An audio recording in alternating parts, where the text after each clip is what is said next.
para sa bawat batang nangangarap. Para sa mga OFW-yung nagsisikap. Para sa nagpapahalaga sa pamilya. Para sa kagandahan na hindi panlabas na anyo lamang. Para sa naghahanap ng tunay na pagkatao.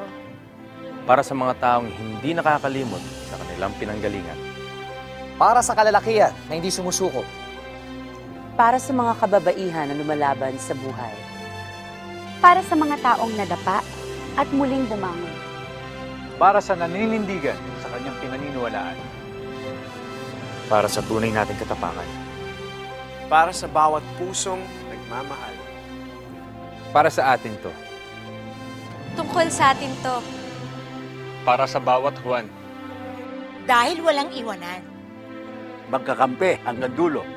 Team Kapamilya tayo! Team Kapamilya tayo. Team Kapamilya tayo. Team Kapamilya tayo. Team Kapamilya tayo. Team Kapamilya tayo. Team Kapamilya tayo. Team Kapamilya tayo. Team Kapamilya tayo. Team Kapamilya tayo. Team Kapamilya tayo. Team Kapamilya tayo. Team Kapamilya tayo. Team Kapamilya tayo. Team Kapamilya tayo. Team Kapamilya tayo. Team Kapamilya tayo.